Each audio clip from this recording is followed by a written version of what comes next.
Bueno, muchísimas gracias, Asun, por una presentación tan amable y tan generosa. Muchísimas gracias también a toda la organización, a Noelia, que está aquí, a todo el equipo organizador, a Abel, que ahora no sé dónde está, pero bueno, está por ahí. Muchas gracias a todas, de verdad, por la organización. Es un encuentro interesantísimo, estoy aprendiendo una barbaridad y es un placer enorme estar aquí. Y muchas gracias también pues, a todas las personas que nos acompañáis, a pesar de que estamos ya en el último día de congreso y estamos todas pues, muy cansadas, además con la fiesta nocturna de ayer, o sea que muchas gracias a todos.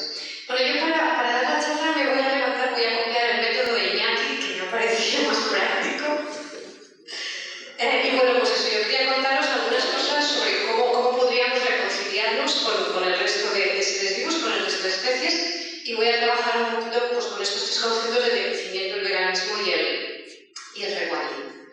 Vale, como sabéis, en este planeta conviven una gran diversidad de especies, de animales, de plantas, de hongos, de algas, de microorganismos, y lo interesante de todos estos seres es que no están simplemente allí, sino que están trabajando, están realizando funciones ecológicas, que es lo que permite que los ecosistemas y la biosfera continúen, persistan, y es muy interesante ver cómo la forma en que cada especie vive, la forma en que cada especie habita un territorio, se alimenta, favorece que las demás especies también puedan vivir. Es decir, hay unas formas de coordinación y de complementariedad entre todas las especies realmente muy fascinantes y muy asombrosas, de manera que cada especie beneficia a las otras. Y todas estas especies que conviven en este planeta, pues conviven en red, en el sentido de que todas son importantes, ninguna sobra, ninguna es más importante que las demás, y no hay realmente una especie que sea la protagonista, es decir, no hay una especie que tenga que dominar y guiar a las demás. Los humanos en esta cultura nos hemos generado la ilusión y la fantasía de que nosotros somos mejores y tenemos que gobernar a las demás especies, y hablamos muy a menudo de gestionar y gestionar a las demás, pero eso es una fantasía, no se corresponde realmente con cómo funciona la biosfera. Bueno, todas las especies que os decía son realmente importantes y valiosas y tienen valor intrínseco, pero es verdad que yo voy a poner un poquito más de acento en los animales, y lo voy a hacer porque los animales son sujetos, es decir, tienen experiencia subjetiva, tienen capacidades cognitivas, tienen capacidades emocionales, sienten dolor, sienten placer, son conscientes de lo que les pasa, y nosotros los tratamos con muchísima violencia. Es decir, en realidad toda nuestra sociedad está organizada sobre la explotación de los animales, a los que tratamos con mucha violencia y con mucha crueldad, a pesar del conocimiento enorme que tenemos de que son inteligentes, de que son emocionales, etc., ¿no? Y aunque están saliendo pues, muchos libros muy interesantes de biólogos y también de filósofas, en este caso, pues, mostrando la enorme inteligencia y sensibilidad de animales de otras especies, pues lo seguimos tratando con mucha violencia y con mucha crueldad, y voy a poner un poquito el acento en esta cuestión.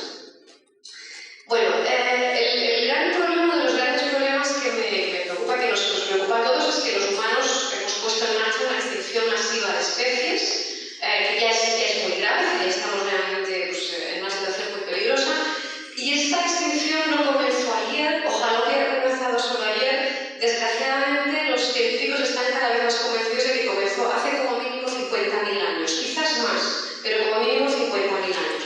Lo que ahora empieza a estar bastante claro es que nuestros antepasados cazadores-recolectores, aunque eran más sostenibles que nosotros, mucho más sostenibles que nosotros, a pesar de todo, ya cazaban tanto que extinguieron muchas especies. Y hace 50.000 años, cuando los Homo sapiens sale de África y se expande por el planeta, pues allí donde va, extingue especies porque caza tanto que se lleva por delante algunas. Y extingue sobre todo especies de gran tamaño, mamíferos, aves, también reptiles de gran tamaño, que realizaban funciones ecológicas muy importantes en los ecosistemas y que desaparecen, y eso deja ya los ecosistemas dañados. Esto se ve muy bien si pensáis esta cosa tan llamativa de que en África y en zonas de Asia hay animales de gran tamaño, y en cambio en Europa o en América los animales son más pequeños.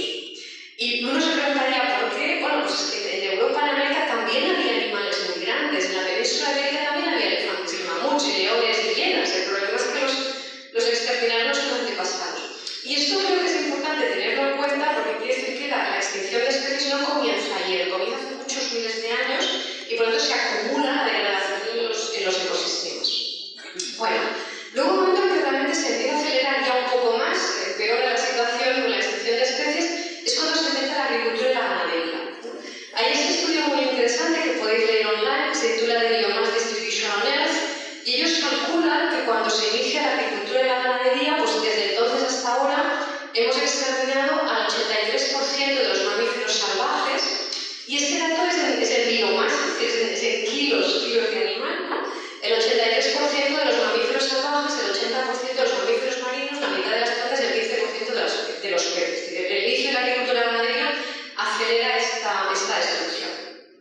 Y aquí voy a hacer un pequeño inciso para comentar una cosita muy breve, y es que como esto es un congreso de mundo rural, ¿no?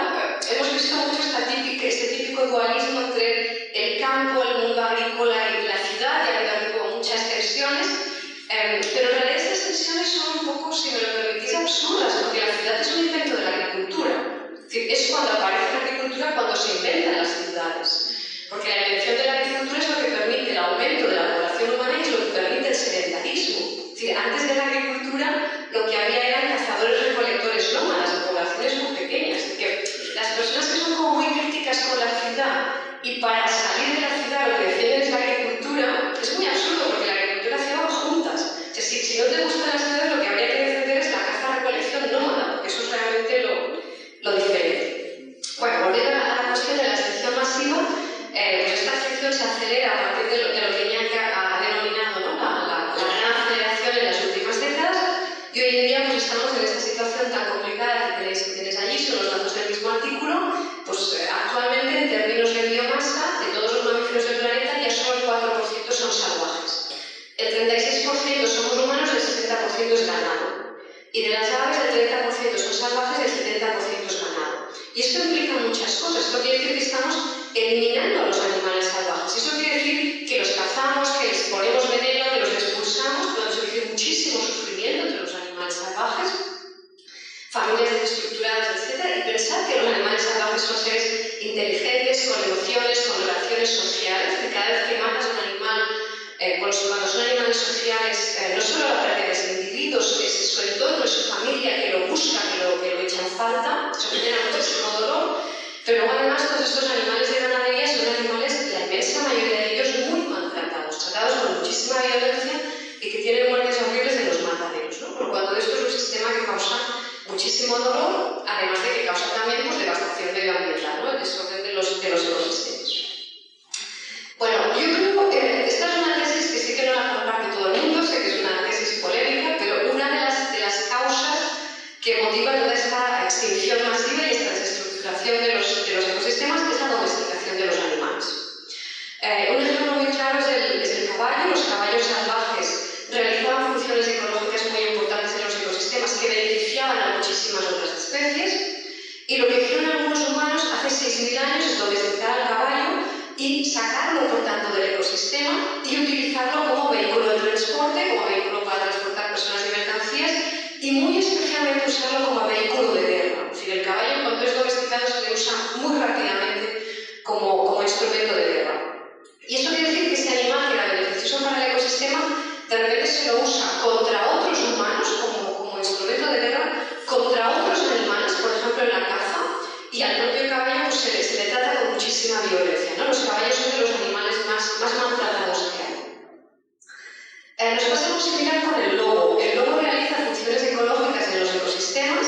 Lo que nosotros hacemos es maltratar al lobo, exterminarlo, echarlo, domesticarlo, tener perros, y en muchos casos estos perros son los perros del ejército, los perros de la policía, los perros de las fuerzas de seguridad que se usan contra las personas, son los perros de los cazadores que se usan contra otros animales, y en muchísimos casos pues muchísimos perros son maltratados de formas realmente muy crueles también, ¿no?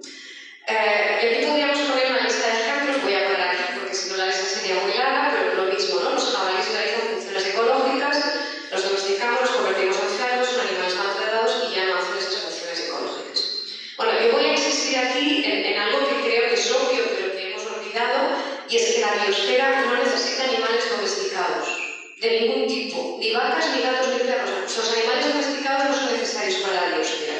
Pueden ser un negocio, pero no son necesarios para la biosfera. Los animales salvajes sí. Además de los animales salvajes, también los encerramos en muchísimas ocasiones, en zoos, gente que tiene pájaros en su casa en jaulas, acuarios, etc. Con lo cual tampoco pueden realizar sus funciones ecológicas. Y luego hay también todos los animales que cazamos pues, por razones deportivas, etc., ¿no? Con lo cual pues, los vamos eliminando de muchas maneras. Y en general en nuestra cultura hablamos con muchísimo desprecio de la vida salvaje. Es decir, en nuestra cultura la vida salvaje es el mal. Y eso se refiere tanto a los animales como a las plantas. La hierba autóctona que sale, que es la hierba del lugar que hace funciones ecológicas, es la que llamamos mala hierba, porque nosotros ahí queremos plantar lo que a nosotros nos apetece plantar, ¿no?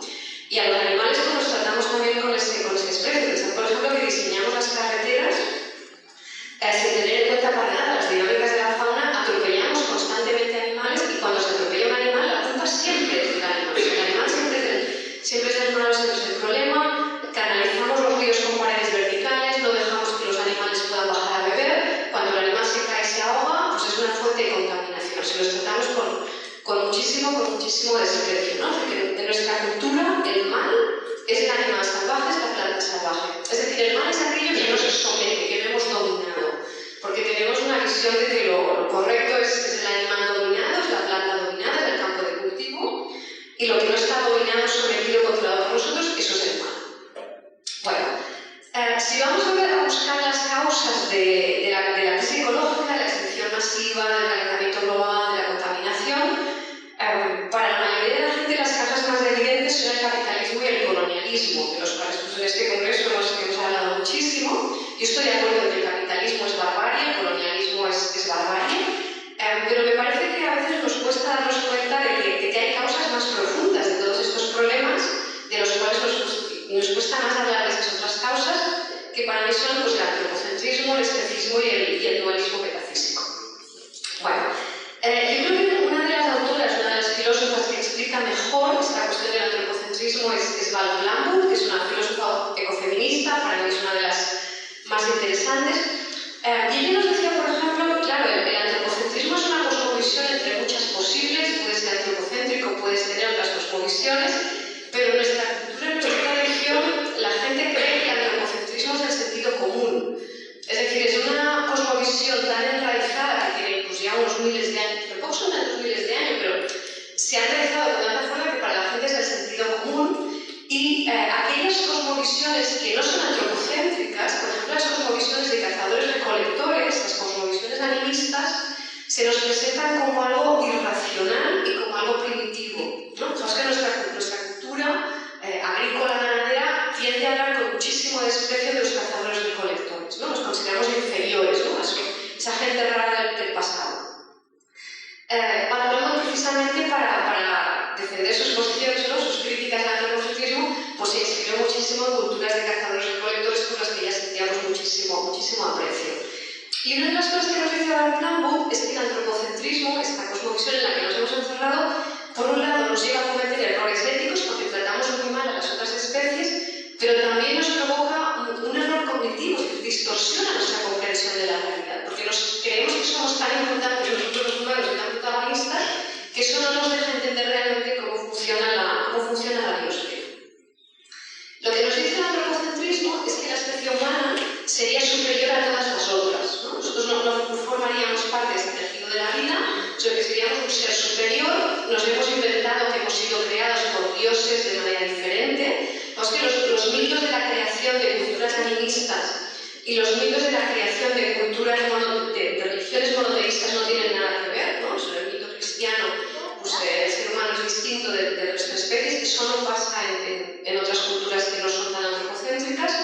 Nosotros nos sentimos superiores, esta idea, por ejemplo, de que nosotros tenemos un alma inmortal y los animales no, o las plantas no, por ejemplo.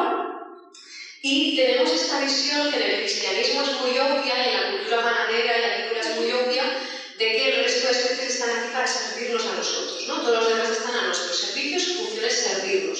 Si nos sirven las consideramos útiles, si no nos sirven las eliminamos, pero tenemos siempre esta visión de que los demás están aquí para prestarnos servicios a nosotros. Y tenemos mucho esta visión de que la Tierra este planeta es propiedad humana, hablamos siempre de que el territorio es nuestro y el planeta es nuestro, y de que de alguna manera la Tierra es una especie de escenario que nos han puesto para que los seres humanos como protagonistas pues, representemos nuestra historia, ¿no? Y estamos muy convencidos de que nuestra función es gobernar el planeta, es decir, nos vemos como los gobernadores del planeta. Y esto en términos biológicos es completamente absurdo, que una especie tenga que gobernar a las demás. Esto muy ligado además con el dualismo metafísico, que es algo que las filósofas ecofeministas han estudiado y han denunciado, que es esta cuestión de que el dualismo metafísico es una manera de ver la realidad en que pensamos que la realidad se estructura siempre en pares duales. Y en pares duales que no son complementarios, sino que hay una relación de jerarquía, ¿no? En cada par dual siempre hay un elemento que es superior, uno que es inferior, y el elemento superior tiene que dominar al inferior, ¿no? Entonces, por ejemplo, decimos, pues el espíritu es superior a la materia, y el espíritu tiene que dominar la materia. El alma es superior al cuerpo y el alma tiene que dominar al cuerpo. La razón tiene que dominar las emociones. El hombre tiene que dominar a la mujer. La cultura tiene que dominar a la naturaleza. El ser humano tiene que dominar a los animales. Las culturas supuestamente civilizadas tienen que dominar a las supuestamente civilizadas, que son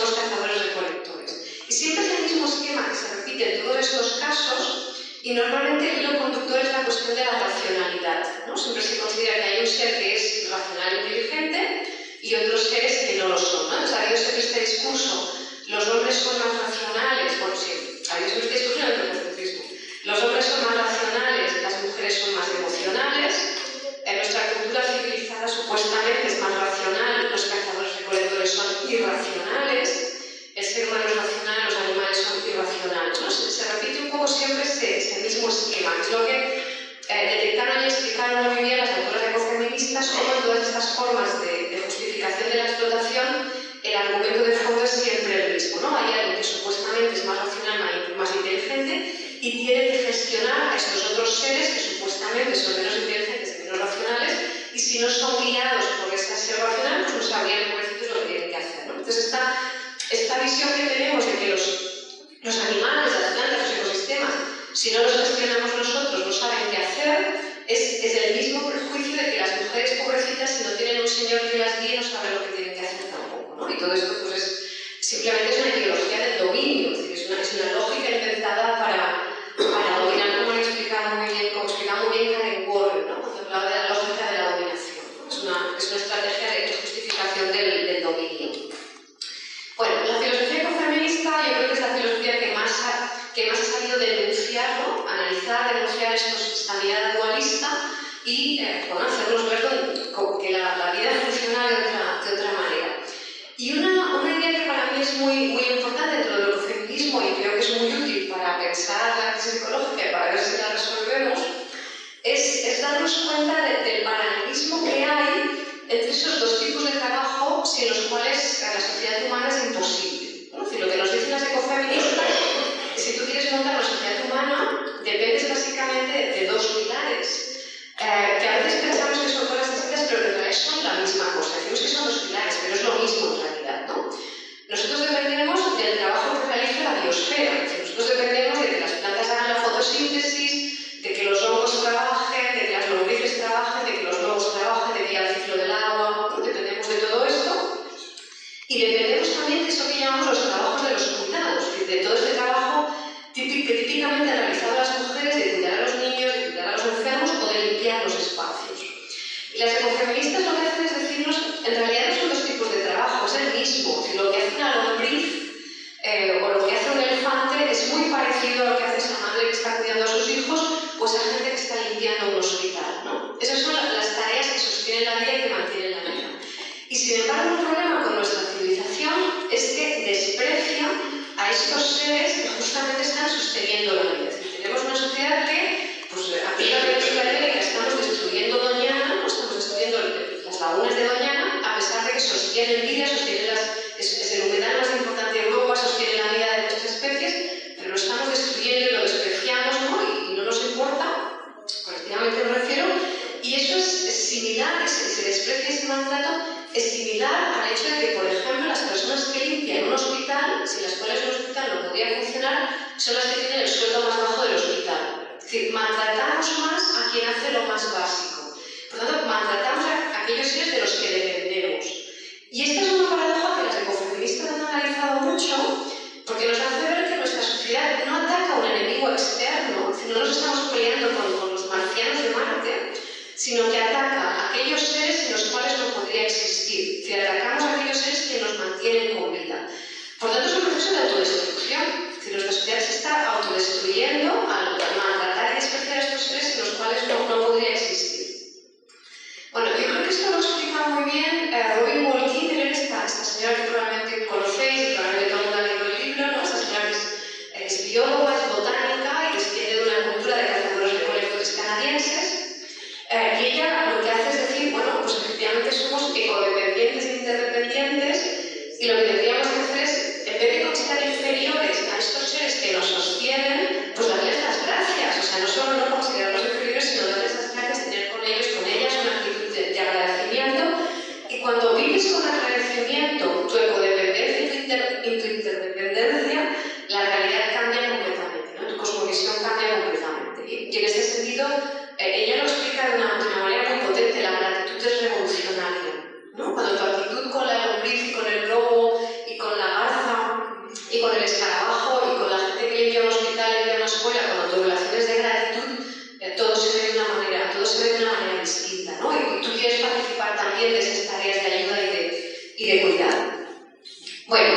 Sobre todo esta cuestión del dualismo metafísico, el patriarcado en el que estamos, el capitalismo y el colonialismo, voy a hacer un pequeño inciso también muy breve, con una cuestión que quizás es un pelín menos conocida, pero que a mí me parece importante también, ¿no?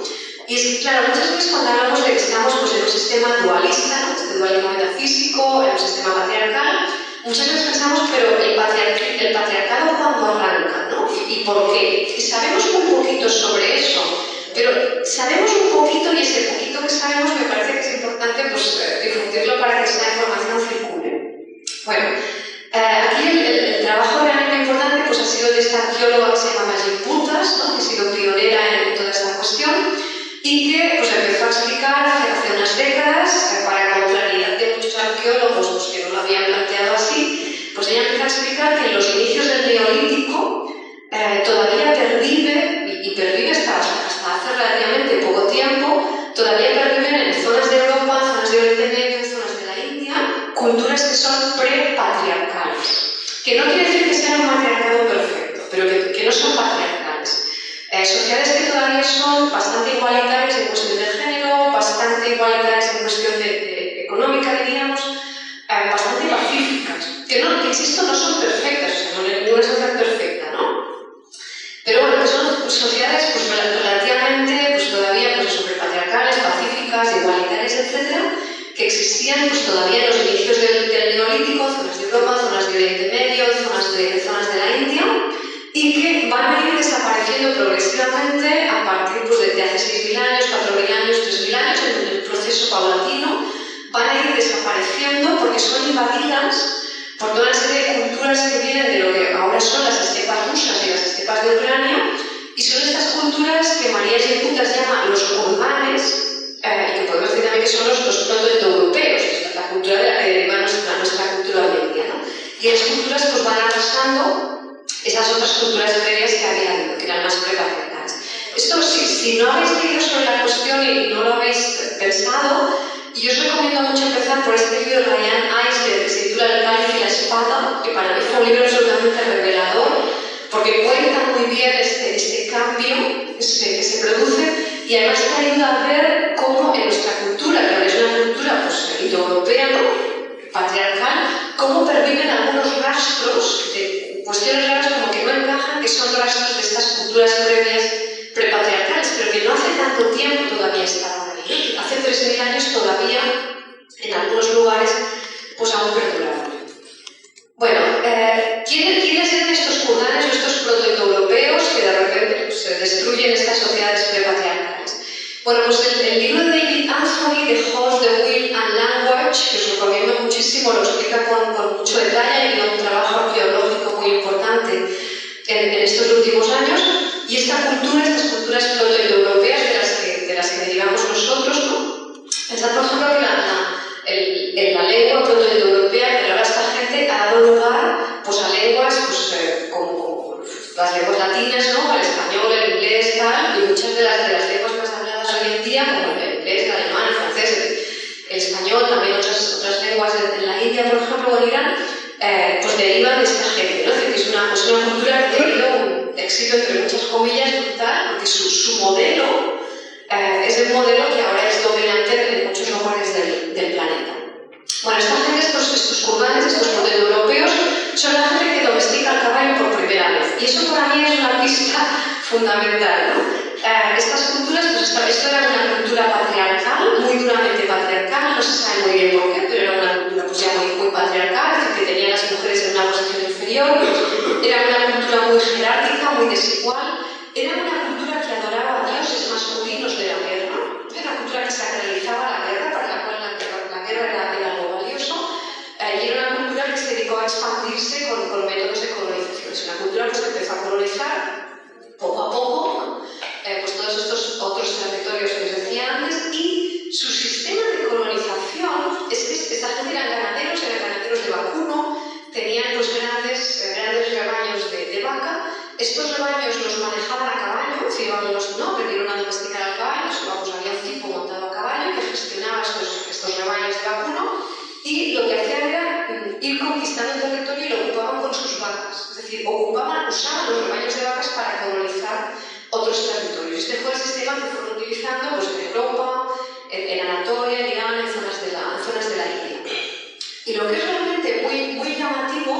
y esto lo resume muy bien Jeremy Rifkin en este libro de Beyond Beef. Es como cuando luego vemos el proceso de colonización de América, cuando Europa coloniza América, es que el sistema de colonización es exactamente el mismo, señores a caballo con rebaños de vacas. Y utilizan ese mismo sistema para colonizar América, ¿no? Entonces, sabéis que en América, antes de la colonización europea, prácticamente no hay ganadería. Es decir, en América había agricultura, había muchas tradiciones agrícolas distintas en las zonas, pero ganadería había un poquito en los Andes con las llamas y las alpacas, pero nada más. O sea, en América desde Colón ni hay vacas, ni hay cerdos, ni hay cabras, ni hay ovejas, ni hay gallinas. Eso lo traen los europeos y lo que van a hacer precisamente es usar la ganadería como arma de colonización, es decir, porque llegan muchos animales, necesitan mucho espacio para esos animales, expulsan a la fauna salvaje del lugar y expulsan a las culturas indígenas para tener sitio para el ganado, y utilizan al ganado como herramienta de colonización. Y además, para más INRI, pues, todos estos colonos europeos van a llegar allí pues, con un montón de enfermedades zoonóticas, como son la gripe, la viruela, el sarampión, que son enfermedades originadas en la ganadería. Las poblaciones indígenas de América que no habían tenido contacto con estos animales, estas especies, de repente pues, comienzan a enfermar todos ellos con estas enfermedades que son contagiosas. Y hoy en día pues, sabemos que toda esta llegada de enfermedades zoonóticas, pues, junto con la violencia de la conquista, pues produjeron uno de los mayores genocidios de la historia. En más o menos un siglo y medio, pues la población de América se desploma en un 90%. Bueno, pues esto es un pequeño inciso porque me parece que ahí pues, se ven varias cosas interesantes.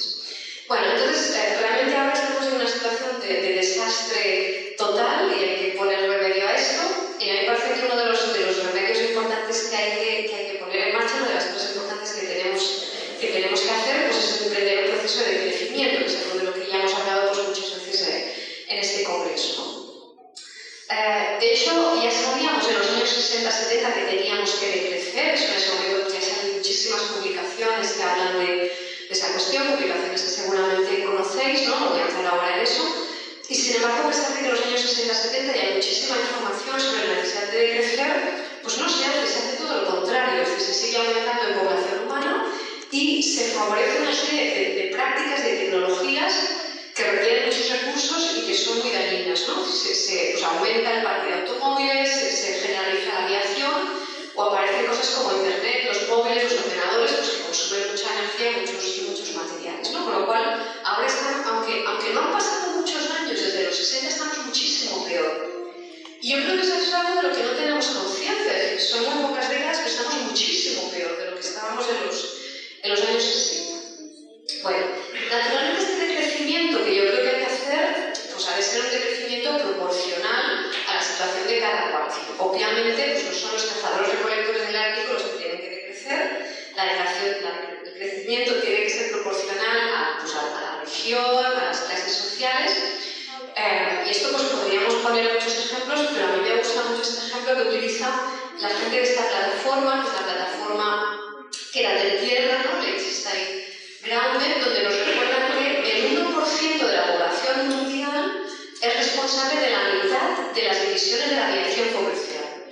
Y el 80% de la población mundial jamás se ha subido de un avión. Bueno, esto a mí me parecen datos brutales que demuestran que obviamente pues, el crecimiento ha de ser proporcional a la situación de cada cual, porque hay gente que no tiene por qué decrecer.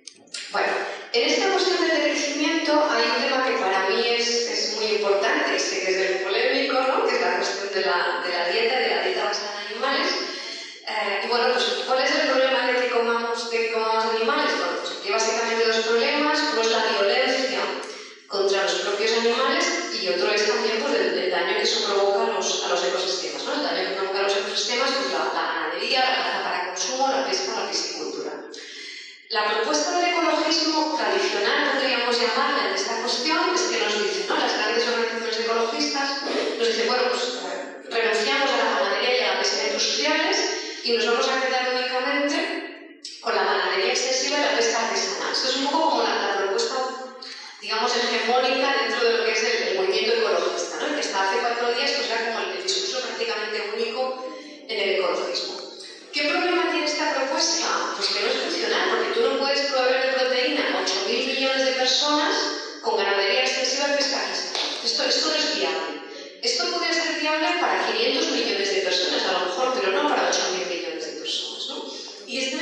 que es un punto ciego que tiene el ecologismo que no acaba de ver esta cuestión, ¿no? Es decir, esta propuesta no es viable para una población tan grande, a menos de que, por otro lado, pues, la ganadería extensiva, la pesca artesanal, pues también son formas de violencia contra los animales y también dañan los ecosistemas, ¿no? Pero vamos, la cuestión que a mí me parecería relevante que tienen los ecologistas es que con esto no alimentas a la población. Y esto ha hecho que aparezca este nuevo paradigma, que es más reciente y que, bueno, pues como es reciente, pues es novedoso y genera mucha polémica, que es el veganismo y el rewilding como estrategia conjunta, ¿no? Como dos propuestas complementarias. Bueno, ¿por qué digo yo que pues no se puede proveer, os decía, pues no se puede proveer de proteína a las personas simplemente con ganadería extensiva o con pesca artesanal, que es lo que propone el ecologismo? Bueno, para entender esta cuestión yo creo que hay que entender una cuestión muy importante, que a pesar de que es como una cuestión muy básica de biología, pues bueno, por alguna razón pues hay muchísima gente que no es consciente de eso, ¿no? Que es cómo funciona la pirámide trófica en los ecosistemas. Esto realmente es una cuestión muy sencilla, pero me da la sensación de que pues, en parte el movimiento ecologista no parece asumir esto como una realidad biológica que es. Bueno, ¿a qué me refiero con esto? La base de los ecosistemas, la base de la pirámide trófica, pues son aquellos seres que realizan la fotosíntesis. En los ecosistemas terrestres pues son básicamente las plantas. Las plantas producen la fotosíntesis, son la base de la cadena alimentaria, y las plantas son quienes tienen la mayor cantidad de biomasa. De hecho, en el conjunto del planeta, el 82% de la biomasa son plantas. El tipo de ser más abundante en nuestro planeta son las plantas. Los animales son alrededor de un 0,36%, es decir, en realidad los animales en kilos, medidos en biomasa en kilos, pues tienen siempre una población mucho menor. Bueno, pronto, las plantas están en la base de los ecosistemas, hacen la fotosíntesis y luego en el nivel superior, pues vienen los animales herbívoros y se comen las plantas. Pero ¿qué pasa aquí? Pues pasa que el animal herbívoro, cuando se come la planta, no puede acceder a toda la energía que la planta ha captado del sol, porque la planta ha gastado esa energía en vivir. De manera que el animal herbívoro que se come la planta solo accede más o menos a un 10% de la energía que la planta ha captado del sol. El resto lo ha gastado la planta. Eso quiere decir que en el nivel de los animales herbívoros hay menos energía disponible, hay menos biomasa. Por lo tanto, siempre va a haber menos animales herbívoros que plantas, medido en kilos. Y lo mismo nos pasa con el animal carnívoro. Cuando el animal carnívoro se come al animal herbívoro, no puede acceder a toda la energía del animal herbívoro, porque este animal ya ha gastado en vivir, accede más o menos a un 10%, y eso quiere decir que en el nivel donde están los animales carnívoros hay menos energía disponible, hay menos biomasa. ¿Qué significa eso? Pues que los animales carnívoros tienen poblaciones muy pequeñas y los animales herbívoros tienen poblaciones grandes. Y esto lo veis en el típico documental de Serengeti. Si el típico documental de Serengeti que dan por la tele, pues tú ves grandes rebaños de animales herbívoros y ves muy poquitos carnívoros, ¿no? O ves el típico documental del Canadá y ves estas manadas inmensas de caribús y ves 4 lobos. Y los ecosistemas funcionan así. Es decir, para un ecosistema es mucho más caro mantener un animal carnívoro que mantener un animal herbívoro. Por tanto, los carnívoros son poquitos. Entonces aquí viene el problema con la especie humana, ¿no? Nuestra especie humana, cuando decimos, es que los humanos siempre hemos comido carne. Claro, pero ¿qué población teníamos? Mientras éramos cazadores-recolectores, se calcula que más o menos había 1 millón de personas en todo el planeta. Si tú tienes 1 millón de personas en todo el planeta que coman carne y pescado, pues no tiene por qué ser tan problemático. Y aún así, recordad que antes os contaba que ya extinguimos especies por cazar demasiado, ¿no? Y era muy poquito. Claro, si esa población aumenta, pues nosotros nos hemos convertido en un animal que tiene población de animal herbívoro, ¿no? Y además ese aumento de la población, pensad que es muy reciente, porque yo sé que durante casi 300.000 años nuestra población era de menos de 1 millón de personas en todo el planeta, imaginaos. La población comienza a aumentar con la agricultura y la ganadería, pero al principio aumenta muy lentamente y cuando realmente se dispara es con la revolución industrial, ¿no? Es decir, a partir del siglo XIX llegamos a 1.000 millones de personas por primera vez y a partir de ahí es cuando la población humana realmente se dispara y por eso la gráfica pues tiene esta forma, ¿no? Si miramos lo que ha pasado en las últimas décadas, pues fijaos que en 1960 no llegábamos a 3.000 millones de personas y ahora somos 8.000 millones de personas. Es decir, nuestra población ha aumentado más en 6 décadas que en 300.000 años. Y yo creo que este es un hecho que, porque es tan reciente, no lo hemos pensado. Y una de las cosas que, uno de los puntos ciegos del ecologismo así tradicional, es que esto no lo ha pensado. Entonces muchas veces decimos, La solución a nuestros problemas es volver a vivir como los bisabuelos. Venga, ¿cuánta gente había en el planeta cuando los bisabuelos? Había 1.000 millones de personas, ahora 8.000 millones. Las recetas no pueden ser las mismas. O sea, no es lo mismo que 1.000 millones de personas tengan coche que tengan coche 8.000 millones de personas. Y no es lo mismo que 1.000 millones de personas coman carne a que coman carne 8.000 millones de personas, ¿no? Y yo creo que esto nos cuesta muchísimo verlo. Y por ejemplo, estos días que se hablaba mucho de la ciudad y se hablaba de la expansión, ¿no? Estos últimos días se decía, las ciudades en las últimas décadas se han expandido muchísimo. Claro, pero ¿por qué se han expandido? Pues porque la población se ha disparado. Entonces, si no tenemos presente este aumento de la población, yo creo que hay cosas que no se ven. Y a mí me da la sensación de que el movimiento ecologista le cuesta mucho hablar de este aumento de la población. Es una especie de tema tabú. Y es un tema tabú, creo yo, porque hay mucho miedo a que hablar de esto genere respuestas racistas, ¿no? A que si decimos que la población ha aumentado, tengamos una reacción de cuidado, van a salir por aquí reacciones racistas porque continuamente la población y lo creo. Yo entiendo esos miedos, pero me parece que si no hablamos de la cuestión tampoco vemos dónde están un poco algunas de las causas de los problemas que tenemos. Bueno, alimentar a 8.000 millones de personas pues a través de consumo de animales, pues está llevando a estas cifras absolutamente brutales que tenéis aquí, que yo creo que tampoco hay conciencia de dónde estamos, ¿no? De que estamos matando esta cantidad brutal que tenéis, pues el número de animales que se matan cada día, ¿no? Esto lo tenéis en esta página web, es Our World in Data, que os recomiendo mucho explorar esta página porque ayuda mucho a pensar estas cosas, pero es que estamos en estas cifras, ¿no? Y la población humana sigue aumentando. Y la población humana pues, cada vez quiere consumir más carne, porque cada vez en más lugares la gente quiere consumir más carne, quiere decir que tienes mayor calidad de vida. Bueno, estas son las cifras que os ponía antes, ¿no? Estamos aquí. Bueno, todo esto es lo que ha llevado, por ejemplo, a William Flipper, que es uno de los mayores expertos mundiales en biodiversidad, a explicar que si queremos conservar la biodiversidad, la cuestión clave es replantearnos la ciencia, reducir el consumo de animales, y eso es lo que ha hecho pues, que William Flipper, por ejemplo, se ha hecho vegano. Simplemente para frenar todo esto, ¿no? Y él nos dice pues el consumo de alimentos de origen animal es la causa principal de extinción de especies, la ganadería es la causa principal de pérdida de hábitat natural, de deforestación, etc.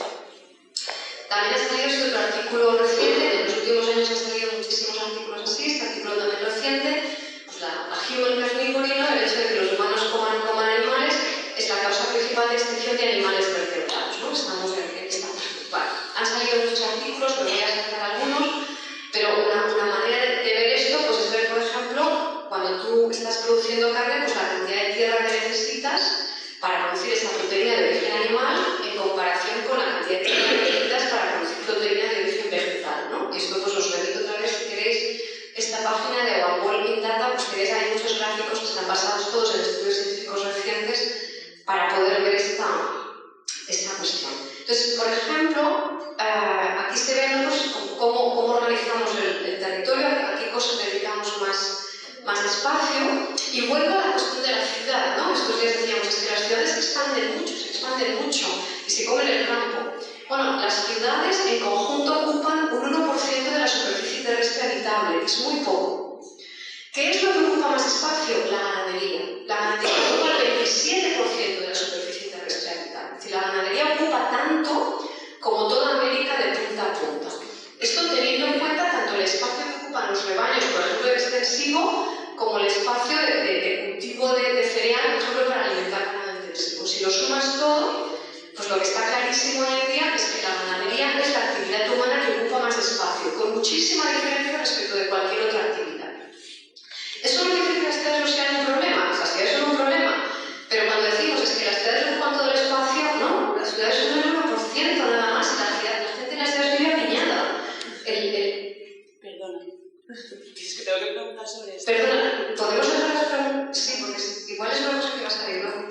En cambio, la ganadería pues ocupa eso el 27%. Digo que lista sumada, extensiva, intensiva y el espacio que ocupan los cultivos para alimentar al ganado. Esto tiene que ver con que somos muchos. Es decir, que si fuéramos menos o no consumimos tanta carne, pues sería distinto, ¿no? Bueno, hay este artículo reciente en Science, que sabéis que es muy conocido, que calculó que si toda la población mundial asumiera una dieta vegana, pues se reduciría el uso de la tierra para producir alimentos en un 76% y se reducirían así mismo pues, de manera muy significativa alimentación, el uso del agua, etc.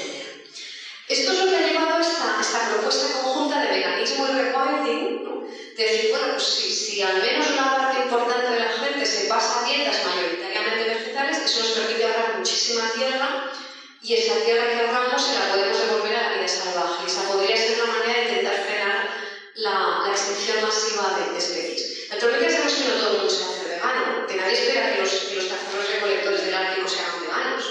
Pero sí hay muchos lugares donde eso es relativamente fácil y si no es vegano, pues a lo mejor es casi vegano o es vegetariano y eso permite ahorrar mucha tierra y esa tierra debería ir destinada en gran medida pues, a devolvérsela a la vida salvaje para frenar esa extinción masiva.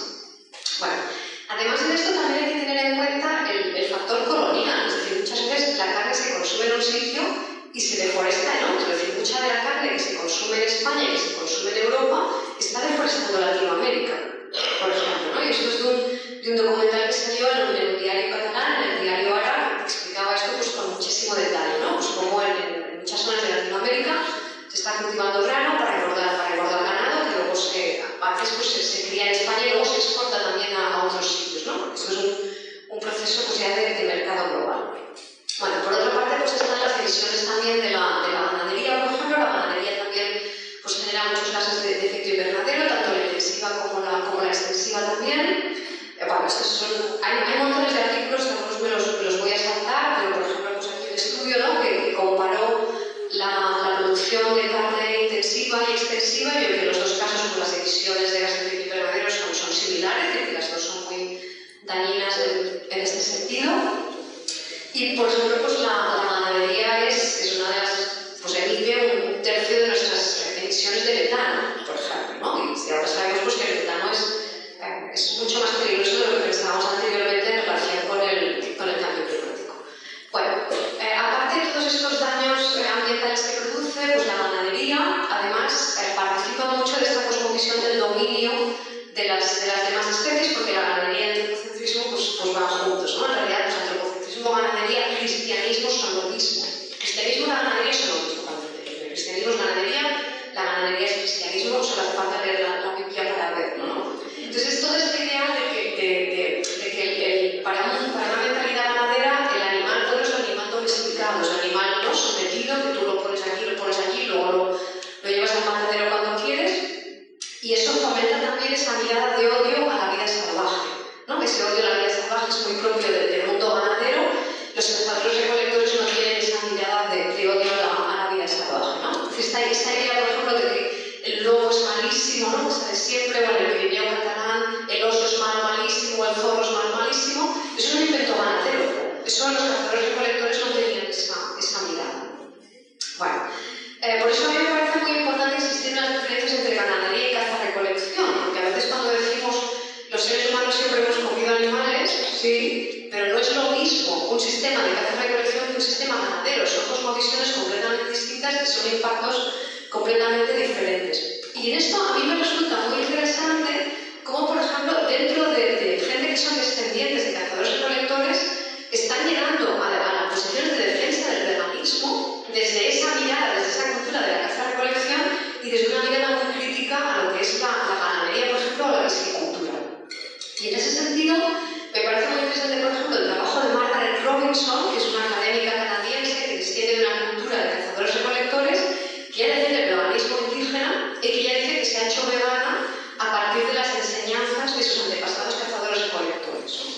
Y esto lo recogen muy bien Donaldson y Kimbika, que son esta pareja de filósofos que para mí son como de los más relevantes en ética animal, que también explican que los cazadores-recolectores entienden mejor la idea de que los animales tengan derechos que no una cultura ganadera, por ejemplo.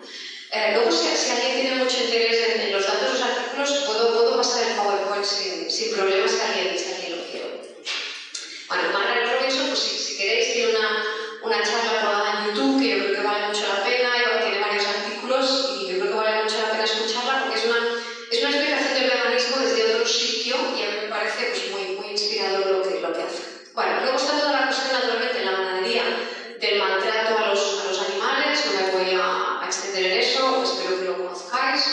También el maltrato en los mataderos, yo aquí creo que hay que agradecer mucho el trabajo que ha hecho el movimiento antiespecista de entrar con cámaras ocultas y grabar lo que pasa en los en las granjas. Creo que en nuestra sociedad hay a veces una fantasía de que los animales del matadero tienen una muerte rápida y sin dolor. Eso no es verdad. Tenemos muchísimas grabaciones con cámara que muestran todo tipo de mataderos de todo tipo de países. Y lo que se ve es que cuando el animal entra y ve que están matando a los demás, intenta escaparse, intenta esconderse, se defiende, llora, se desespera, grita. O sea, mueren por situaciones de muchísimo dolor y de muchísimo estrés. Y además suele haber muchísima violencia en los mataderos. Y ahí pues os digo, pues doy las gracias al movimiento antiespecista, que es el que pues, se ha ocupado de mostrar esto y de revelarlo, porque otros colectivos pues, no tienen esa voluntad de mostrar lo que pasa realmente en los mataderos. Tenemos además otro fenómeno que está creciendo, que son todos los animales que se envían vivos a otros países, por ejemplo España. Perdón que he dejado los datos de 2019, me he despistado de actualizarlos, pero son más o menos, siguen siendo más o menos similares, pero por ejemplo España está enviando pues, un gran número, y esto va a más, ¿no?, de animales vivos a países como Egipto, como Argelia, como Túnez, como Libia, como Arabia Saudí. Básicamente es vacuno y cordero, se envían vivos en barco en unas condiciones absolutamente horrorosas y se les envía a morir a países donde no hay ningún tipo de normativa de bienestar animal. Si allí los matan, los puedes llevar. Si os pongo las imágenes, los puedes no dormir en tres días. Esto es legal y muchos de estos animales son de extensivo. O sea, muchos de estos animales son de extensivo. Entonces, todo este cuento Disney, ¿no?, de los animales extensivos son felices, bueno, pues muchos los matan en Arabia Saudí, por ejemplo, ¿no? Y esto es algo que es legal, que se permite y que no hay conciencia social y no hay crítica de esto, por ejemplo, en el movimiento ecologista todavía como debería haber, ¿no? Bueno, aparte, pues toda la cuestión, esto lo paso muy rápido, ¿no?, de cómo pues, el consumo de animales aumenta el riesgo de pandemias, esto sobre todo en la producción industrial, de ganadería, de también de piscicultura, pues se les dan muchísimos antibióticos, se aumenta la resistencia, es muy peligroso también. Y luego si vamos a la cuestión de los peces, pues lo que nos está diciendo el informe de IPES, por ejemplo, es que la explotación directa de peces y de marisco es la causa principal de daños a los océanos. Lo que está dañando más los océanos es la pesca y la piscicultura. Y aquí también pues, nos olvidamos mucho de esto que cuenta la bióloga Elena Lara, que es que los peces también sienten, también son inteligentes, también tienen emociones. Y a los peces, por ejemplo, la pesca industrial es que mueren de maneras absolutamente horribles, porque son estas redes inmensas donde mueren aplastados, mueren por descompresión, a veces se los revisera estando todavía vivos. O sea, es también una industria de una violencia extrema donde no hay ningún tipo de medida de bienestar. Con los mataderos aún se finge que hay unas normas de bienestar, pero la pesca industrial ni siquiera se finge esto, ¿no? No hay ningún tipo de sensibilidad. Uy, sí. Bueno, la obra, sí. Yo voy a calcular un poquito. Bueno, igual me despista. Bueno, pues muy rápida.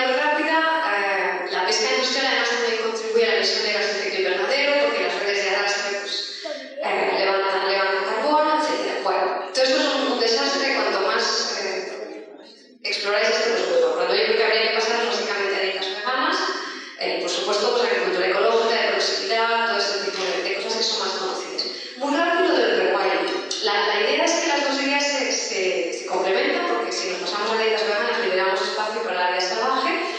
Y la idea del rewilding, que no hace falta que lo explique mucho, porque creo que Cristian pues, ya lo ha explicado bastante, pero la idea del rewilding es que nos permite recuperar esa biodiversidad que estamos perdiendo, nos permite también mitigar el calentamiento global. Y la clave de esto, la clave del rewilding, es que de alguna manera parte de reconocer que la única que puede curar a la biosfera es la propia biosfera. Es decir, que los ecosistemas que los dejas se curan a sí mismos, porque los ecosistemas ya saben lo que tienen que hacer y las especies ya saben lo que tienen que hacer, ¿no?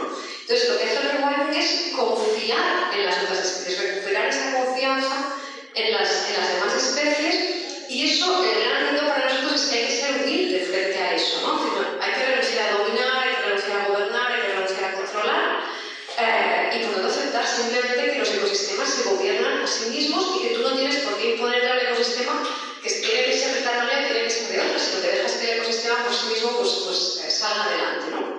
Bueno, la clave del rewilding es sobre todo que en los lugares donde lo vayas a hacer, en serio, los ecosistemas que tienes a rewilding, pues no puede haber actividades extractivas, esta es un poco la clave, pero eso no quiere decir que no pueda vivir gente, puede vivir gente ahí. Es decir, no se trata de separar a la vida salvaje de los humanos, puede vivir gente, pero en los sitios donde se haga rewilding pues no puede haber actividades extractivas. Esto tampoco significa abandonar la tierra, esto ya lo ha contado Cristian, hay un acompañamiento, hay un proceso. Naturalmente, si vive gente, esa gente debe poder participar democráticamente de las decisiones y de esa organización, hay un cuidado, los científicos están ahí, la gente está ahí, hay un acompañamiento, que no es para nada un abandono de la tierra, hay todo un proceso, hay un protocolo de cómo se tiene que hacer, pero sí que implica confiar en que la naturaleza funciona por sí misma y no hace falta que nosotros la estemos dominando. Muy rápido esto para evitar confusiones. Rewilding no es reforestar, son cosas distintas. Rewilding tampoco significa que vayan a aumentar los bosques. En algunos lugares donde se hace rewilding disminuye el bosque, que has metido más animal, ¿no? Ha aumentado la fauna y por lo tanto hace disminuir la población de bosque. Y como decía, pues hacer rewilding no quiere decir que los humanos no puedan estar ahí, los humanos pueden estar ahí. De hecho, antes comentábamos un poco antes de comenzar, ¿no? Con Iñaki, que en algunas culturas la gente convive con los animales salvajes de manera normal. Los antepasados recolectores compartían el espacio con los animales salvajes y con la vida salvaje. Yo creo que eso es un poco a lo que habría que volver. Este es el artículo que hacía referencia a Cristian, que lo podéis leer online, sobre cómo el rewilding permite mitigar el calentamiento global, y además esto se puede hacer de manera muy barata. Esto es muy barato, es muy sencillo, esto lo podéis descargar. Bueno, simplemente recursos por si alguien quiere explorar, pues las páginas de Rewilding Europe o de Rewilding Argentina, podéis ver un poco los proyectos que están en marcha.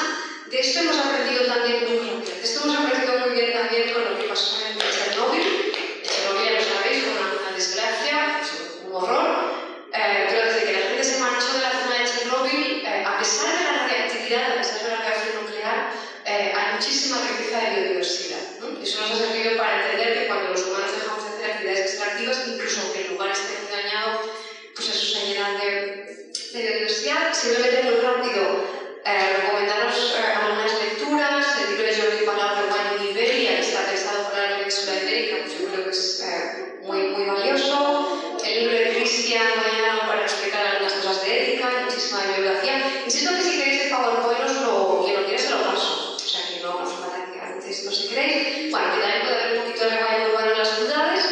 Y acabando, que me parece a mí que toda esta idea permite reconciliar la ética ecológica y la ética animal, ¿no? Que a veces se presentan como si fueran contrarias, pero en realidad si asumimos esta tesis de ir hacia el veganismo y al mismo tiempo favorecer a la vida salvaje, lo que vemos es que hay una complementariedad entre ética animal y ética ecológica.